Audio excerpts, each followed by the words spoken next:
Ginoong Panal. Unahan mo ang panalangin. Amin tayo. Amen. Magandang umaga sa lahat. Magandang umaga po, sir. Bago kayo magsiupo, pakiayos muna ng yung mga upuan at ikipulot ng mga basura. Maaari na kayo magsiupo. Thank you, sir. So, sino po ba ang lumiban sa klase natin ngayon? Reyes. Sino pa? Okay, so, sino yung secretary natin? Okay, so, secretary sa Reho, pagtala po ng lumiban sa klase natin ngayon. So, kumusta ba kayong lahat? Okay, mabuti naman. Kumusta yung summer nyo? Okay lang. Okay lang yun, sobrang mainit. So, kinakailangan talaga natin magpakabuti at magpakalusog sa panahon ng tag-init sapagkat sobrang init na po. So, kailangan kapag uminom ng maraming tubig at kailangan magdala ng payong kapag lumabas ng ating mga tahanan. Intindihan? Okay.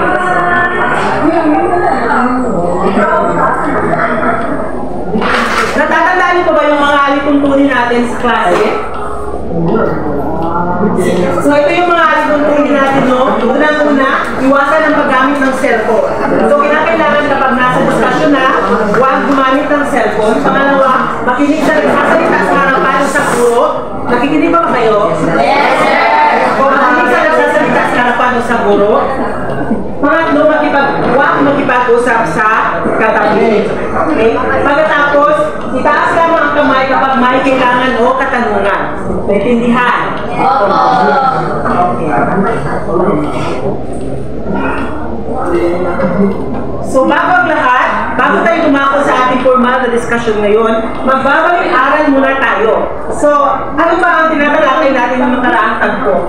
Miss Dio? Mga nagkasalanan ng asya. Okay, magaling. Ang tinatalakay natin ng nakaraang tagpo ay ang mga likas na yaman sa Asya. So, ang mga likas na yaman sa Asya, ano nga yung mga likas na yaman? Kagaya ng yamang mineral. Ano pa? Yamang dagat, yamang gubat, yamang... Magaling. So, Yamang Reyes. para sa ating, bago tayo pumunta sa formal na discussion, may pinihanda mo na akong gawain. So, pakibasa ko sa panuto ng swelo. Sa loob ng kahon, hanapin at silugan ng mga salitang makikita sa ibaba. May apat na salita na dapat hanapin at silugan na nasa walang o horizontal na direksyon. At may dalawang salita na dapat hanapin at silugan na nasa bababa o vertikal na direksyon. Okay, so ito yung kahon, no? Ang hanapin nyo dito ang mga salita na posibleng kumandong sa ating discussion ngayon. So, may apat na salita na nakalagay sa pahala o horizontal at may dalawang salita naman sa pababa o vertical na direction. So, sino po ba ang unang makahanap ng mga salita? Kung hindi yung masuntan? Sige. Dilugay sa mga salita.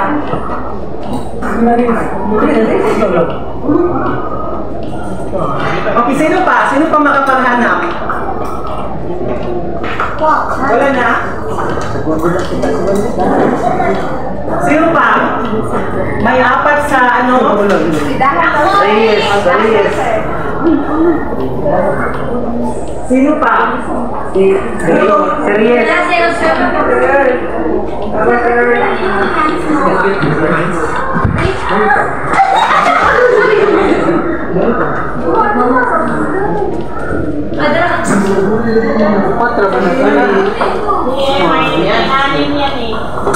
May dalawa po sa pababa. Sino pa maghanap? Reyes. Si Panalo. Lihiran daw.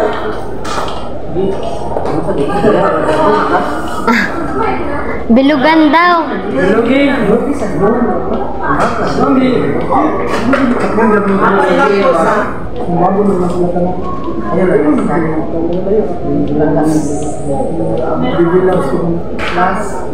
Tapos doon. Meron pa, may makakita pa.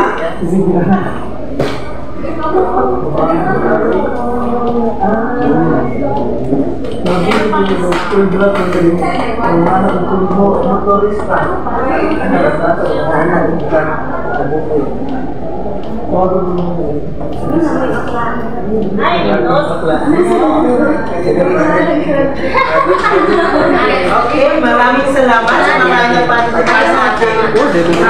Unang gawain. So ngayon, base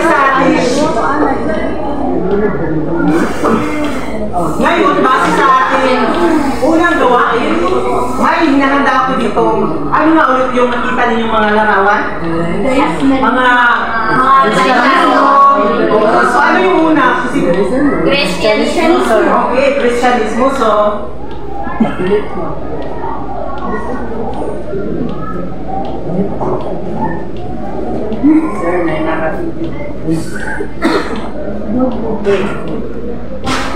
ano pa? Ano pa?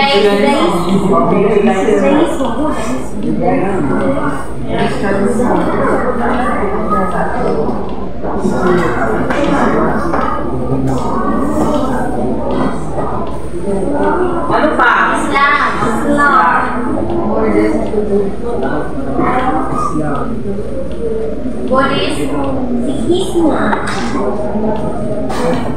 Buddhismo.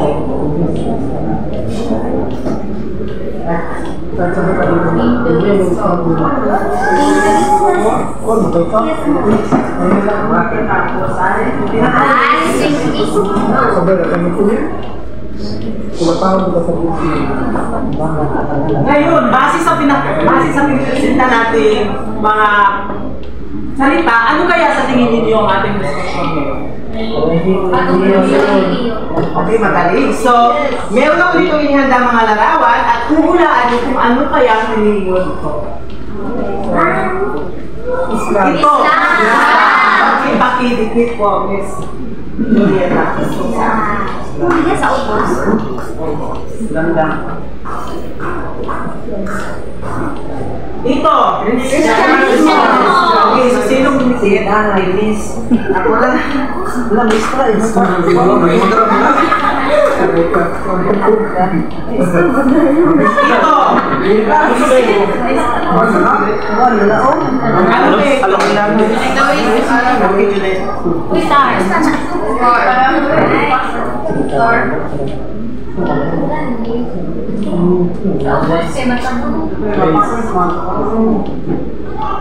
Okay, so ito, ano kaya ito?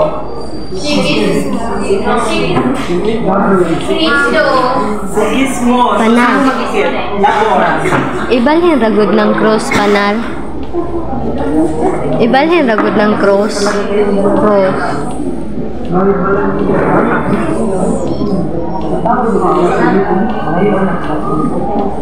Ito, ano to? Buddhismo. So, Risuelo. Bilang kahuli.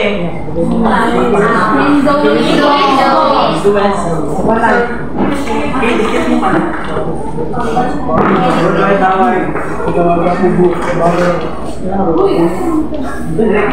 Ikuan ba kay Ayun na lang.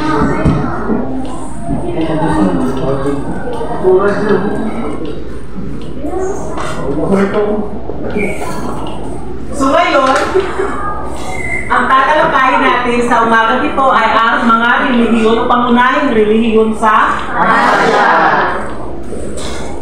So, bago ang lahat, basahin muna natin ang mga layunin. Pakibasan. Pagkatapos ng alamin ito, ang mga mag-aaral ay naasahang naiisa-isa at naunawaan kung ano ang mga relihiyon sa Asia at mga kahulugan nito. Pangalawa, nauunawaan ang kahalagaan ng relihiyon sa kanyang pang-araw-araw na pamumuhay, na ipapakita ang respeto at paggalang sa bawat pananampalataya. Okay, maraming salamat. So, mga relihiyon sa Asia. So, una sa ating diskusyon ay ang relihiyong Islam. So, sino may ideya kung ano ang relihiyong Islam? Itaas lamang ang kamay.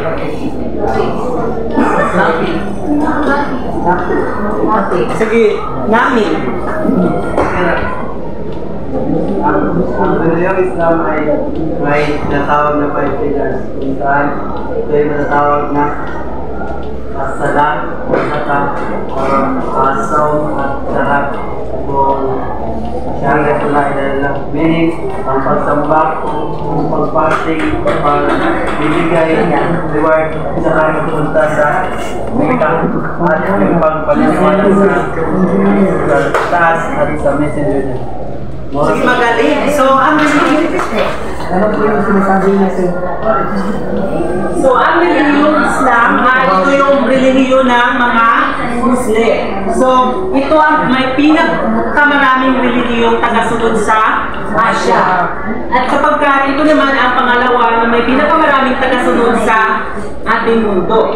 Ang relihiyong Islam ay naniniwala sa isang Diyos na Allah at ang kanilang banal na aklat ay tinatawag na Quran. Okay, so dito na susunod naman tayo sa Hinduismo. So basahin ang Hinduismo. Yung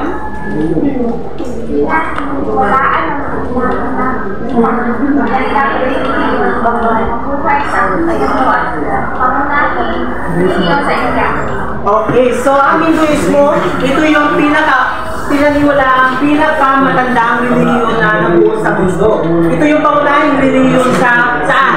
Sa India. At ito ay pagkatapos, higit sa lahat, ito din po ang hanggang ngayon sinusunod ito sa mga tao sa India. Susunod naman ang Buddhismo. Basahin nga Eric. Basahan na. Basahin Adrian. Budismo. Ngayon, itinatag si Siddhartha sama na nahulugan ang liwanagan. Okay, so ang relihiyong Budismo ay ito yung itinatag ni Siddhartha Gautama. So si Siddhartha Gautama ay isang prinsipe na naghanap ng tunay na kaliwanagan. So kaya tinatawag siyang kaliwanagan. Okay, naintindihan? So, susunod naman ang Christian. Sino may ideya kung ano ang relihiyong Christian? Sige, lungtan. Magsitayo. Pagtindog luntas. Sige, ano na lang, John Paul. Ano pong yung ideya sa relihiyong Christian? Christian ay naniwala sa isang tawag na Holy Trinity. Magaling. So, ang relihiyong Kristyanismo ay naniniwala, pinakamalaking relihiyon sa buong mundo na naniniwala sa Mesiyas o tagapagligtas na si Yesu Cristo. Dito din po ay naniniwala sa tatlong persona, ang Ama, Anak, at ang Espiritu Santo. Pagkatapos, ang kanilang banal na aklat ay tinatawag na Biblia. Magaling. So, pagsusunod natin tatalakayin ay ang Judaismo. So, sino may ideya kung ano ang Judaismo? Leia, ano po ang idea niyo sa... Okay, so, ito na lang. Heart, anong idea mo sa Judaismo? Bakit tayo? Mula ay ang Judaismo ay pinakauna na relihiyon sa Israel. Magaling, mabuti. So, ang Judaismo ang pinakaunang relihiyon na nagmula sa Israel. So, ito yung pinakaunang monotheismo. So, ano nga ulit yung monotheismo?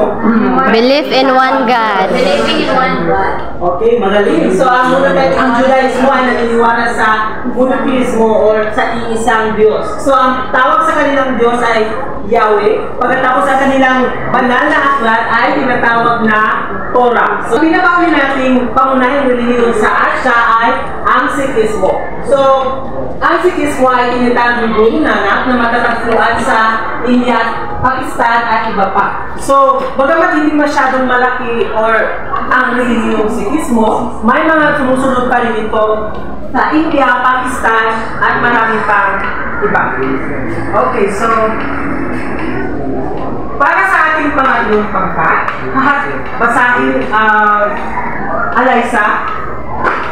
Gawain 3, pangkatang gawain. Paluto, hati ng guro ang mag-aaral sa apat na pangkat. Bawat pangkat ay may isang wallpaper na gagawa sila ng retrieval chart gamit ang impormasyon na pinakita sa TV. Sinan lamang ang mga impormasyon na kailangan at pagkatapos ipili ng tagaulog sa kanilang video. Okay, so ito yung data retrieval chart. So, dito yung unang pangkat, pangalawang pangkat, magsisimula ang unang pangkat Kachari hanggang dito ka Ere. Ang pangalawang pangkat, magsisimula kay Desiree hanggang doon kay Lea. Pagkatapos ang pangatlong pangkat, dito, magsimula kay Lungtad hanggang doon kay Karen. Pagkatapos, dito naman kay Saro hanggang kay Alaysa. Pangatayan ulit. Basahin lahat. Pagpastong nilaman sa mga puntos. Pagtutunan ng piling sa paggawa ay 5 puntos. Malinis at nakapos sa tamang oras 5 puntos. Kapuhan 20 puntos. Okay, bibigyan ko lamang kayo ng 15 minutes para sagutan ang ginagawa ninyong data retrieval chart. So, dito sa unang pangkat, pangalawang pangkat, at pangatlong pangkat, at ang panghuling pangkat.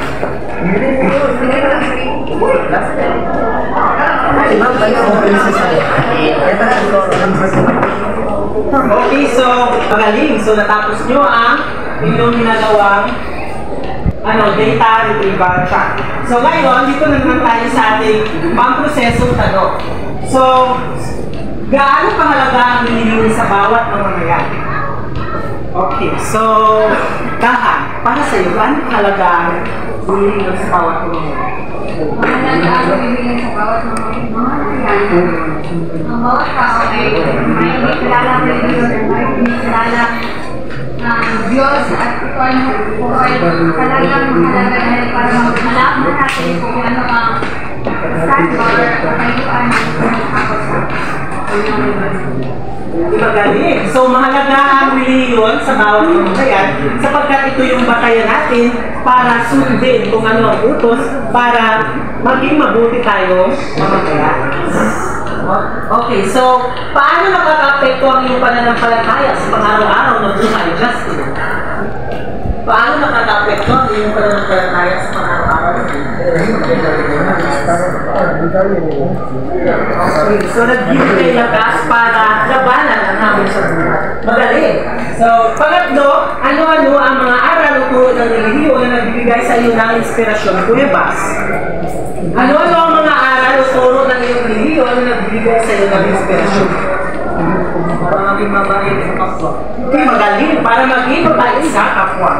Pang-apat, paano mo na ipapakita ng paggalang sa iba't ibang pananampalataya at paniniwala? respect lang ilahang mga ilang beliefs at ilahang mga tradition. Okay, magaling. Dapat respetuhin natin ang belief sa bawat isa. Sapagkat iba-iba ating mga Paniniwala. Okay. So, para sa yung ating individual na gawain, kumuha ng 1/4 na papel at sagutan ng mga sumusunod na tanong. So, 1%. Wala, sir. 1/4. Okay. So, ito yung inyong individual na gawain. Pakibasa na yung mga sagot sa harapan. Okay, sagot. Ngayon, para sa inyong tatlang aralin, so, pag-picture na lamang kapag may mga cellphone or kung pwede yung sulatin, isulat nyo, ipasa nyo sa susunod nating kalagayan. Tapos, Okay. Okay, so wala na mga katanungan. wala lang. Magsitayo ang lahat para sa ating panapos na panalangin. Okay, isa ni Mapulot. Mga naman,